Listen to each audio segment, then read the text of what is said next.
Good afternoon. Welcome to the AGM. I think I can lose this now because I have my personal mic on. The AGM is a crucial piece of business every year for any charity.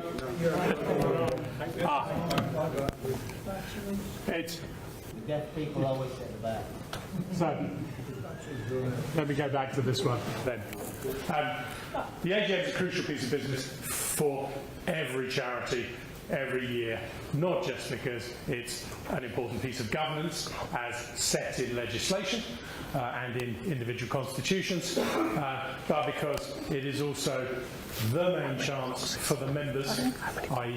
each and every shed represented here, to hold the charity to account for what it is doing and how it is doing stuff. We've got a reasonable agenda of business here today. I think we will get through most of it relatively speedily. There will be slightly more of people speaking today because, as you can probably hear, I'm struggling with my breath and my voice, so I've roped in reinforcements for different bits of the piece. So there will be a slight hiatus as different people come forward to talk. But without further ado then, I would just touch, I won't ask for a list of them, but I'm looking to you, Laura, to say, do we have the list of apologies for absence? Unless people want to hear each shed that's apologised, I would suggest we will simply record them. Laura has them registered. If anyone wants to know who they are, they can ask Laura. They will be in the minutes when we produce them. Which takes us to item 3, the minutes of the annual general meeting for last year. These have been circulated in accordance with charity governance. They went out to all of you with the packs inviting you to this AGM, and the proposal is supported by the trustees that we accept the minutes as shown to everyone here as a true record of the meeting that took place last year. I'm going to ask sheds, therefore, to vote on whether they agree that. So all those in favour of accepting last year's minutes, please raise your orange cards. Thank you. Any sheds voting against? And any abstentions? I'm not abstaining, but I've got an orange card. Fantastic. Are you the sole representative of your shed? Yes, there we go. Okay. Sorry, were there any abstentions? Okay, 2 abstentions. Could you say your shed name, please, just for the minutes? Hollywood Men's Shed. I went here last year and I wasn't here last year. Okay, not here last year. Fantastic. And your shed, please? Devon, same. Cool. Thank you. Okay. There's one proxy who's also abstaining. Okay, thank you. So that motion is duly passed. Thank you.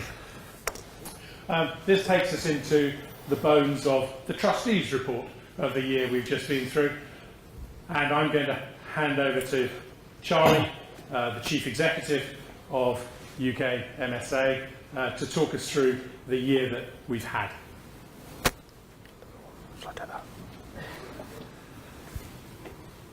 Thank you, Rob.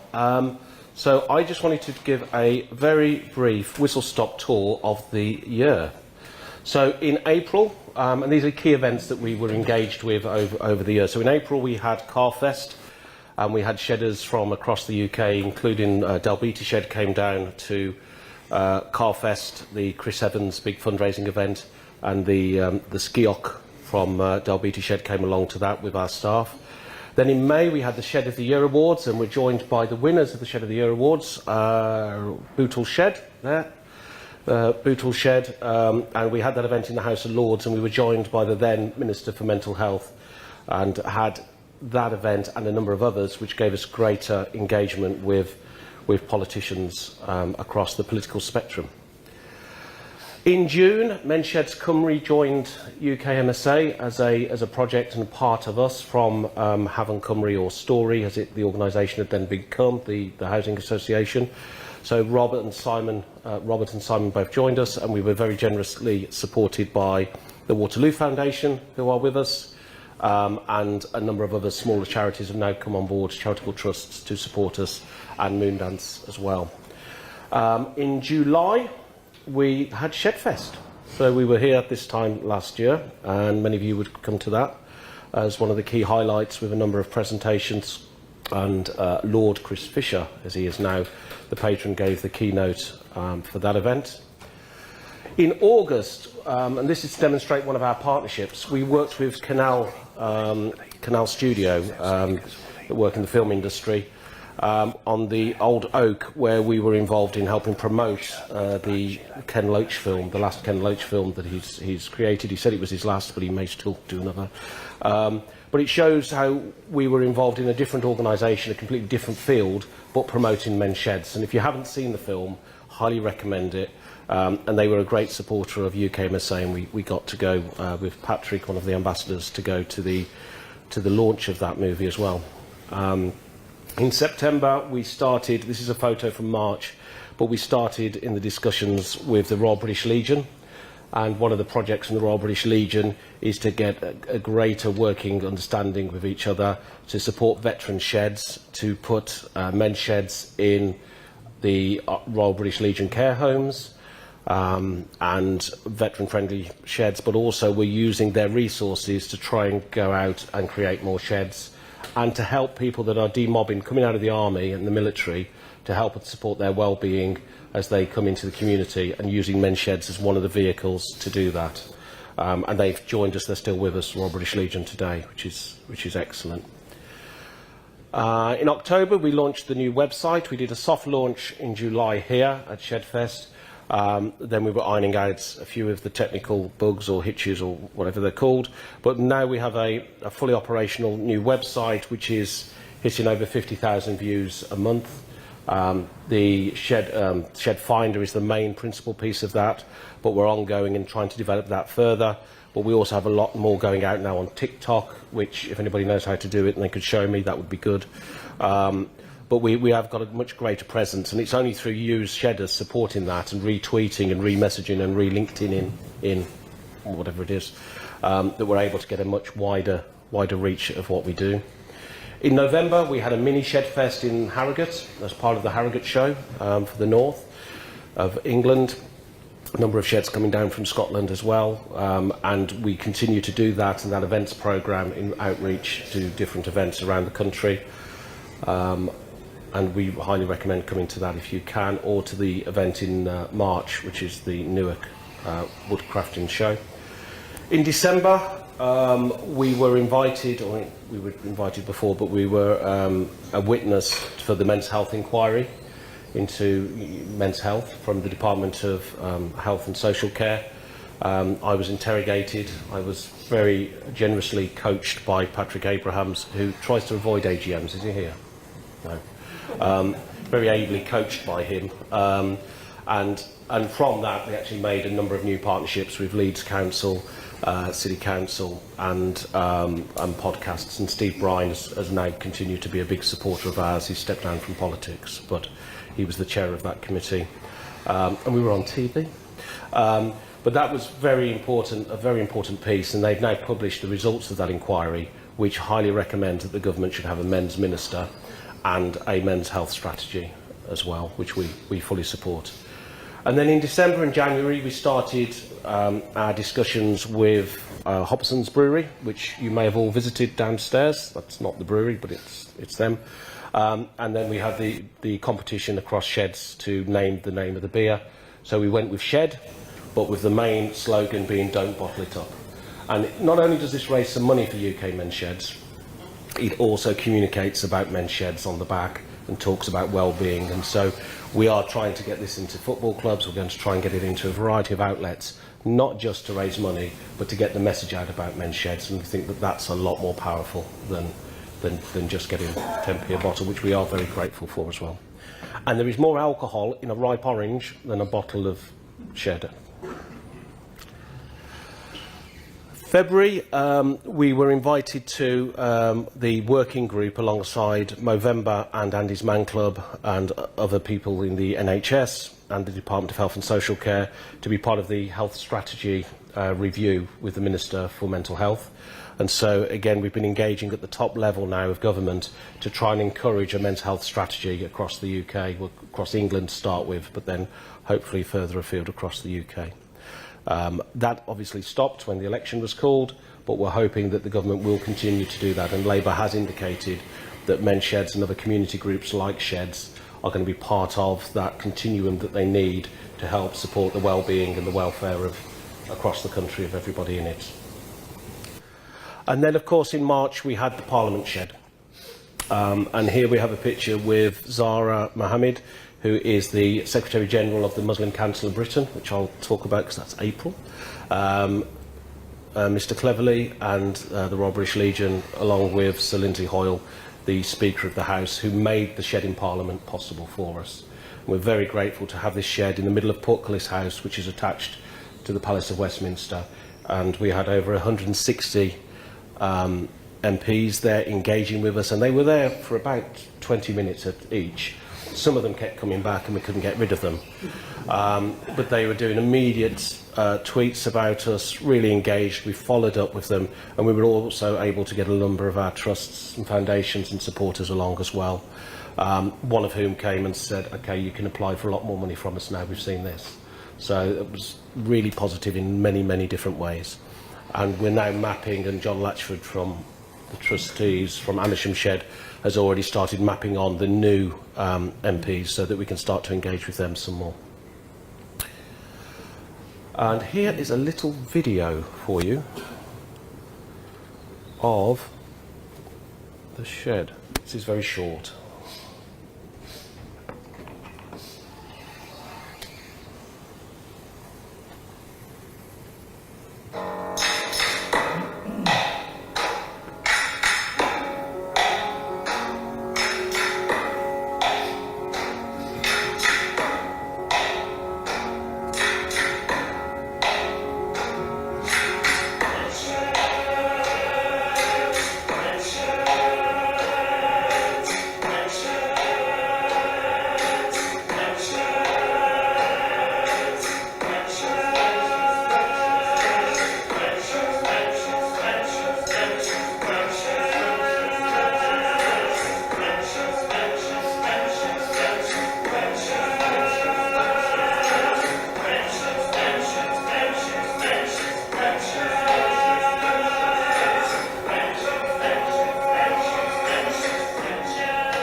And a huge thank you to Black Park Shed, who I think regrettably at points took on the building of the shed that's downstairs for us so that we could take it apart and put it back together again. But we had a huge engagement, and as I said earlier in one of our presentations, we've got the challenge now that a number of those MPs have moved on, but we are very grateful for the opportunity that we had with the Speaker.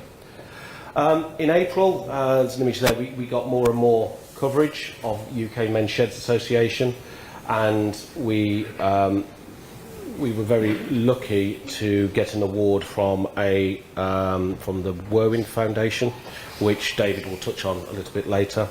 We are now allowed to say Werwin Foundation, so this is they've been an anonymous trust for UKMSA for the last 3 years. And David Webber, the Treasurer, will talk about that. And then in May, a project that was supposed to start in November if we got the funding, but because of the volume of applications to the government for some suicide prevention funding, it came through eventually in May. We received £141,000. Some of that will go towards helping support sheds with some training around suicide prevention, but it's also allowed us to appoint 2 officers, Ruth for the East Midlands and Anne for the north of England, to help create more sheds across those regions. And they've got an ambitious target of 30 each in a year. So, but it is going well. So that's a different way of working for us as we go. And then as we come into June, we were at the Muslim Council of Britain's conference. The family unit within the Muslim community is changing. People are moving out now rather than staying and looking after their grandparents and their parents, which was the traditional model. And so they were looking to see how they can help manage loneliness in their communities going forwards. We invited Zara Mohammed along to the shed in Parliament, and as soon as she saw it, she said, "I want one of those in every mosque." And so in June we were at their national conference, and there was a huge amount of buzz around the shed at their conference in Edgbaston, and we're now moving forwards on how we can get a shed in every mosque. And then once we've done that, we will look at how we can look at other faith groups, such as temples in the Sikh and the Hindu faiths, and move through all the faiths. Obviously, there are some sheds already in churches, in Christian churches, but we're looking to see how we can develop that to reach communities that otherwise wouldn't necessarily engage. And then we're back to July, which is here. So I shall move on. But thank you very much. Thank you, Charlie. We now need to take a moment to put a microphone on our treasurer. So, in this brief hiatus before David Webber speaks, I'll just say, I think by any measure, given that Charlie has just singled out a couple of, that's really quite an extraordinary 12 months. And I think the work done by our staff and by our volunteers to make all of that stuff possible is absolutely phenomenal. I think it's a real indication of where we are.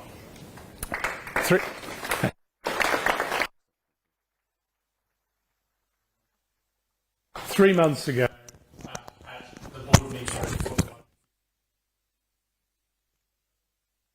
where we said we can no longer refer to ourselves as a small charity. We are not.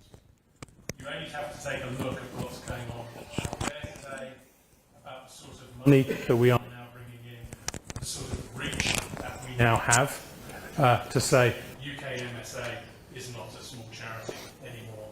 It is a medium-sized charity, and it is growing. The ambition is growing, and I think we've had an incredibly successful year. And on that note, now that he's mic'd up, I'm going to hand over to our treasurer, David Webber. You still need that. I will still need this. Okay, thank you very much. Good afternoon, everybody. I think hopefully I will be sort of reinforcing Rob's comments about growth and how our ambition has progressed as I just take you through a few slides. So hopefully this is going to be the right way to go forward. No.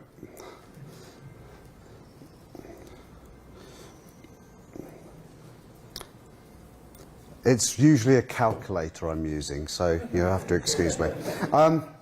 So I'm only really going to cover 6 quick areas. There's only 6 slides, so I won't take up too much of your time. And everyone should have seen or received or have access to our report and accounts, which I hope are useful and informative for you. The things I want to cover is just the important matters, really, the fact that they are independently examined, and I'll move on to that.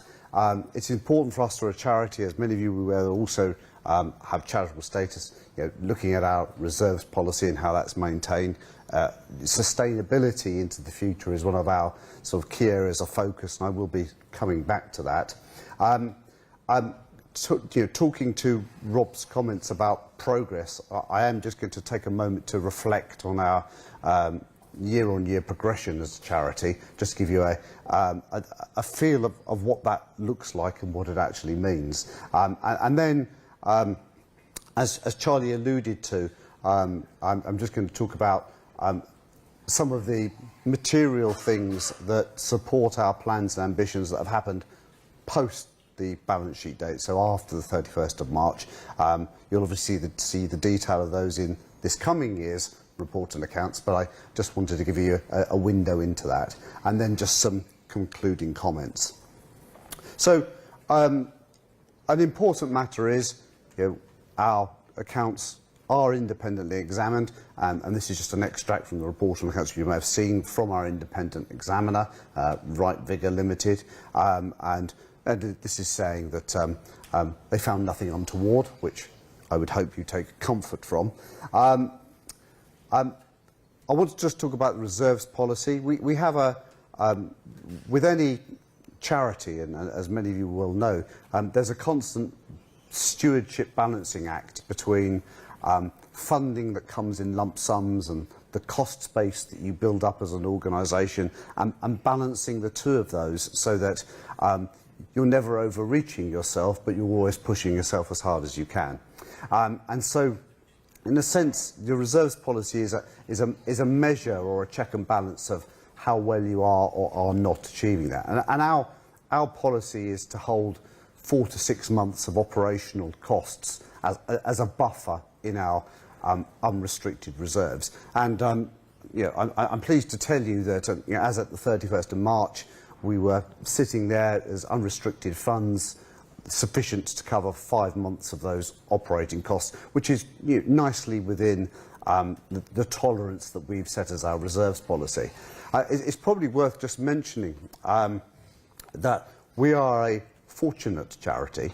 I think I was reading some research only a couple of months ago, and the average reserves of a charity in the UK is often less than 2 months, sometimes down to weeks of living from hand to mouth. So but also what you don't want to do is be having a charity which just has such a high level of unrestricted reserves that you can keep yourself going for years and years and years, because that doesn't sound like it's got a terribly big ambition. So it is a balancing act, but I feel we're sitting in the right position. But let's for a moment just look at how the charity has progressed. I've just taken this sort of 7-year window because it's just an interesting story. And what you can see there is by its very nature the lumpy nature of fundraising and getting funds to run a charity. But there is a trend there. But it is delightful for us to say that we have been fortuitous in the past of having our previously referred to anonymous funder in the Warring Foundation, who funded us for 3 years up to this March, and that has certainly been a key supporter in our growth and ambition, as well as all our other funders as well.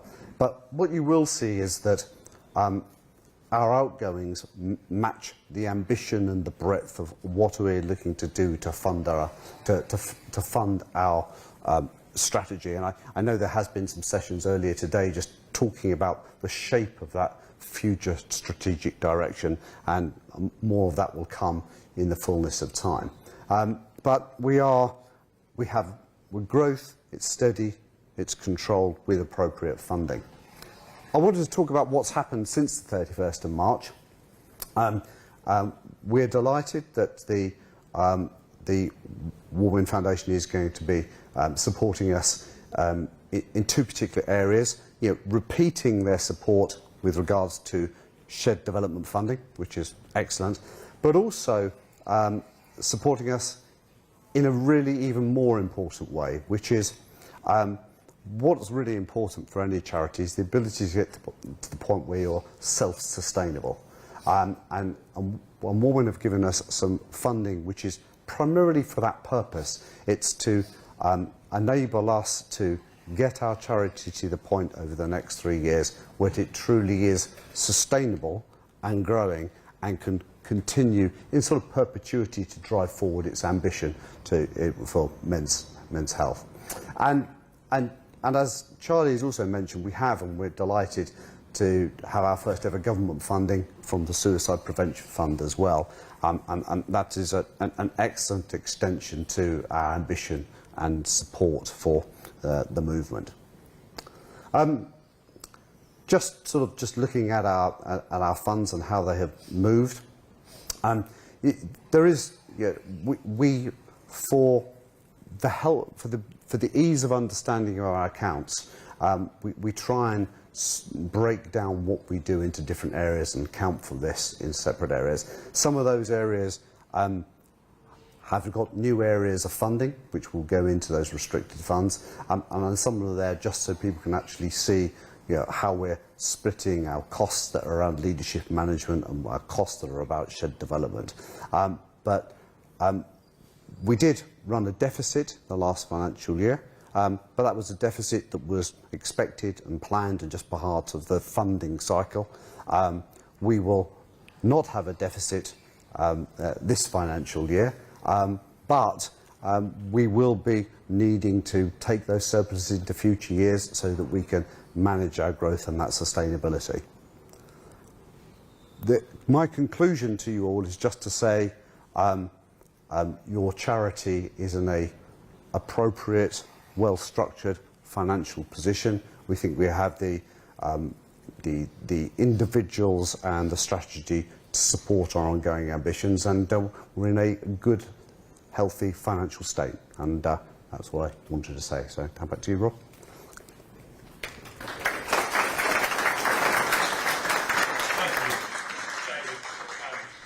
John, I'm going to ask you to go swap over, get custody of the microphone. We're back on the agenda again. So the next item on the agenda is the revision of the UKMSA Constitution. I can't pretend that there will be absolutely no changes for me to recommend last year, having recommended comprehensive changes and thought we'd never have to touch it again for several years. But it's a very specific issue.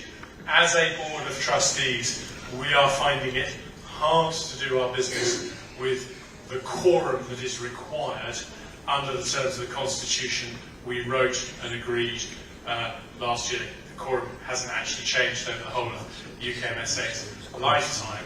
But with a larger group of trustees, even more disparate in location across the United Kingdom, and with some of them in full-time employment, to have a good mix of people around the board, means that actually we sometimes struggle to get a quorum, or we come close to being in quorum, even when we use online stuff. I've looked at this quite carefully. Many other charities don't have quite as high level of quorum as we do. So we have proposed as a board that we change the rules of the quorum to now take it from the number nearest to 2/3 of the total number of charity trustees to the number nearest 1/2 the total number of trustees, which in practical terms, with 11 trustees at the moment, means that there will need to be 6 trustees in the room, which I think still gives plenty of assurance that enough people are around the table for making the important decisions. And of course, as chair, I will always make sure that all trustees are anyway involved, and those who are not going to be absent will have had good sight of the papers and the ability to raise comment, even if they're not going to be present in a meeting to vote. So this is the recommendation of the trustees. This is the proposal. I won't read it out, it's up there on the screen, but this is the proposal that will be reflected in the minutes. And I'm going to first ask if anybody has any specific question around this. Right, one at the back. Can you wait until I get to you with the microphone, please? Can you say who you are and where you're from?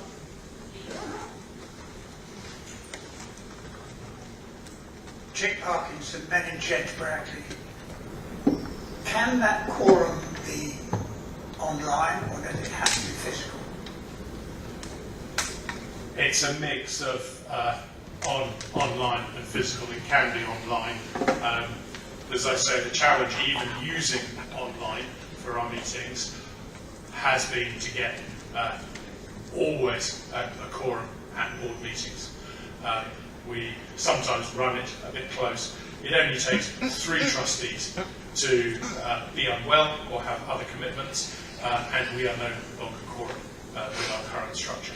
So, yes, we do use online. It's very important. You know, we have a trustee based, at least one trustee based in every one of the home nations of the United Kingdom, which I think is we're not constituted to have that, but I think it's a really important thing we do. But what it means is every time we have a meeting, several people have to travel quite a distance. So given that we're also looking to increase the frequency of our meetings from once a quarter to once every 2 months, we're asking for that flexibility to be able to manage the business of UKMSA.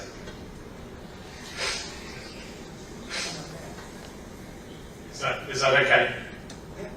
Yeah, okay. If there are no other questions, I'm going to move to a vote. All those in favour So the proposal is the Board of Trustees. Could I have a seconder for that motion, please? Paul Edgerton, thank you.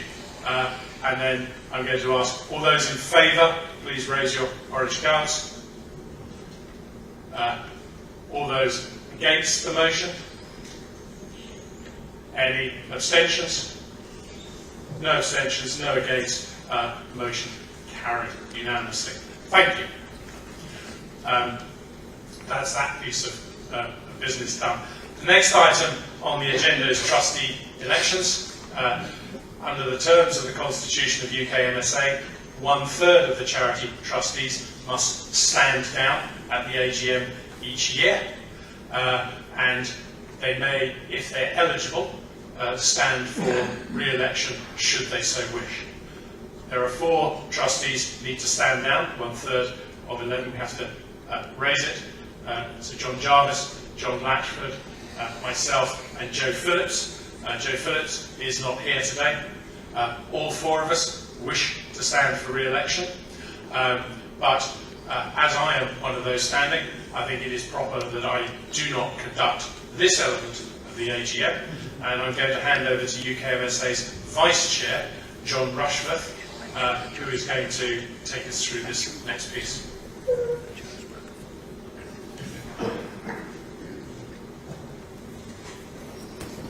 Sorry, in what context? Could you not take my hand through? Sorry.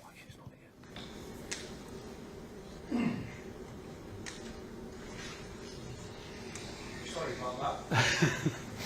Getting everything right, and so we don't get anything out of order.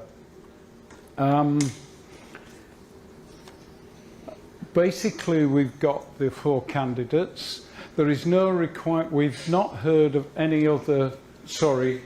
We've not heard of any other people wishing to stand. There is no necessity to go through the list and vote for everybody.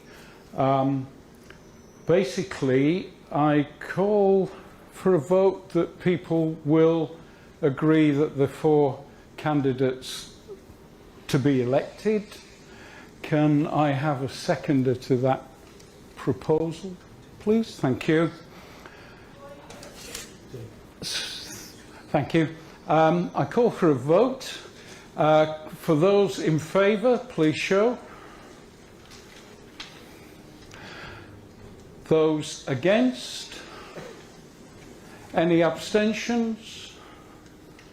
Awesome. That is now carried. Can I ask that the current people that are elected, can we have a quick meeting 2 or 3 minutes afterwards to the right hand side, because technically speaking we've got to elect Rob as the chair, because if we don't do that You have to elect a chair. Rob.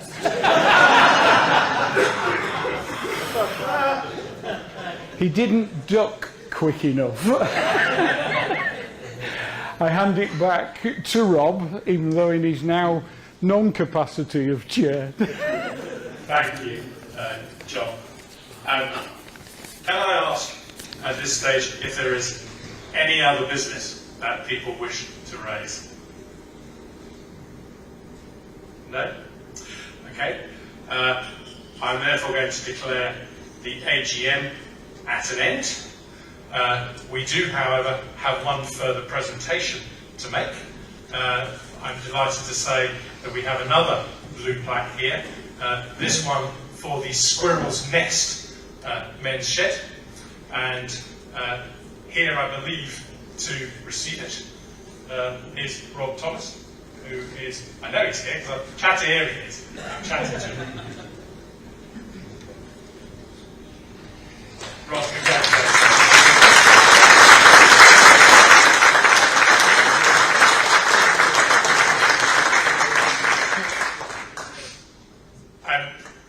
The AGM business is concluded. I'm very happy there's no any other business. If people do have any questions, I'm very happy to answer them. The rest of those who don't wish to ask questions should feel absolutely free to return to the main exhibition. Does anyone have anything they want to ask in in forum. I will be standing here for a bit because I'm not allowed in that meeting that the trustees are about to have to elect a new chair, who could be anyone. Fantastic. Thank you all very much for your attendance.